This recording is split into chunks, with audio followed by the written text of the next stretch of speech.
Welcome to Everlasting Talk. Welcome to Everlasting Talk. I'm your host, Ever. Today on the Biography series, we're talking about Joseph Goebbels. Before we continue, make sure to like my social media, Instagram, X, YouTube, Blogger, Kick, Twitch. Check me out on Spotify and so much more. And also get your gear on spring. Thank you so much. Joseph Goebbels was the minister of propaganda in Germany and played an important role in shaping a public opinion of the German people and the dark ideologies of the Third Reich. Let's get started. Born on October 29, 1897 in Reich, Germany, raised in a Catholic household, he faced many challenges because of his club foot. Despite his physical limitations, he exhibited exceptional intelligence and charisma. He was rejected from military service in World War I due to his condition. His parents wanted him to be a Catholic priest, but he had other ideas. Eventually, he would go ahead and study history and literature at several universities like Bonn and Munich and a couple other ones. He did graduate eventually with a PhD in 1921, and by 1922, he became a private tutor, and his views on anti Semitism was growing ever more slightly. In 1924, he took an interest in Hitler and Nazism. He observed Hitler's actions during his trial of the Great Beer Putz and really liked him. That same year, he would join the Nazi Party. Eventually, he became more involved in the Nazi Party as he became closer to Hitler through attending rallies and events. Goebbels was given more power in 1926. He began public speaking at marches, beer halls, parades, and so much more. He learned tactics like posture is everything, voice inflection, make sure you talk loud and clear. Dressing sharp, because people like a sharp dressed person, and made a spectacle to please the crowds. Made everything better, colorful, made everything lively, made everything more pleasant for the ear to enjoy. He was a constant womanizer. He had relationships with many women at a time, including married ones. He didn't care if you were married, single, divorced, widowed. He would try to be in a relationship with you. Um, Once Hitler became Chancellor of Germany in 1933, he became a member of the cabinet for propaganda.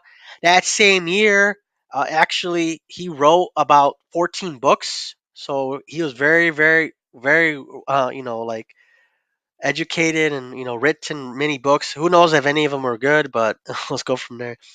He made his propaganda seem that make Hitler look like a hero of the people and made him a savior to Germany. When World War II started, he would use propaganda to shape the mind of the people, convincing them to be loyal to Hitler, that everything they were doing was right, everything they were, the ideologies of Aryanism and the Third Reich was for the good of the people. Eventually, um, he would continue to be loyal to Hitler throughout the entire time. And sometimes he didn't because he thought it was kind of excessive, but overall he would be very, very loyal. At one point, he was like I said, he was raised Catholic. So at one time they started prosecuting or harassing Catholics, and he would go to the extreme. It's kind of ironic that he would be Catholic himself growing up his whole life, especially when his parents wanted him to be a Catholic priest, and he decided to go ahead and go after Catholics. But then Hitler kind of told him to ease off on that. But once the Allies were edging closer to Germany after the Allies took Italy and Mussolini was dead, as a true follower of Hitler, once the USSR and the Allies were getting into Berlin on both sides, he would take his family to the bunker with Hitler and his wife Ava. Eventually, on April 30th, Hitler would take his own life, leaving Goebbels now as Chancellor of Germany. He tried a way to end the war. I think he was rejected because it was already too far gone. So, in a desperate move, he convinced his wife and a doctor to morphine the six children they had in the bunker with them. Once the kids were asleep or out, they would administer cyanide and eventually poisoning them. Um, Goebbels and his wife they saw it was no way out. They had to do it. They thought they didn't want to be taken alive. They didn't know what the Allies would do to the children or to them. So in a desperate play, they would go outside the bunker. They were a couple feet away from the bunker. They swallowed cyanide and they were both dead on May 1st, 1945. On the orders of Goebbels, he told his soldiers to go ahead and shoot them multiple times just to make sure they were dead and to burn their bodies. But the bodies didn't burn, so they were partially burned. They were partially burned when the bodies were found by the Russians. Yeah, it's a sad story the way it ended. I mean, especially with children involved, that's like the worst thing they could do. But they saw no way out. They probably saw it as a more humane way of doing it. There's no humane way of doing it, but in his twisted mind, as you know, he followed this ideology. He thought it was. So Goebbels' legacy is one of infamy.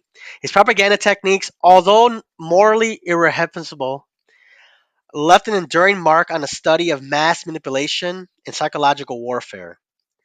His story serves as a cautionary tale, urging us to remain vigilant against the forces that seek to exploit fear and hatred for political gain. So that's a little brief history of Goebbels, but obviously you could do your own research. I would love for people to like look into books and stuff. Obviously, understand the more heinous crimes that they did. But there's some books and documentaries you could check out. There's a documentary called The Triumph of the Will. There's another documentary called The Goebbels Experiment, and also a book called Goebbels, the the matriarch of the Third Reich. I think that's it. Oh, mastermind of the Third Reich. Sorry, by David Irving. So yeah, I mean that was the life of David Goebbels, and Joseph Goebbels, and hopefully you guys enjoyed this.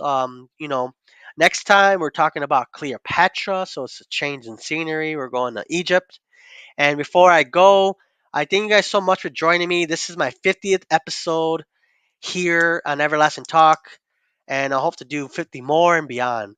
But yeah, make sure to like all my social media on Instagram, X, YouTube, like everything, follow everything. Turn on your notifications for Spotify. Go follow me on Twitch, on Kick, on Blogger. Get your merch on Spring. I would love to see one day run into somebody that has my shirt or my hat. That'd be amazing. That'd be a true dream come true. But yeah, thank you guys so much, and I'll see you at the next one. Bye. Thank you for listening to this episode of Everlasting Talk. For more content, follow us on Twitch, Twitter, YouTube, and Instagram at Everlasting Talk. Thank you.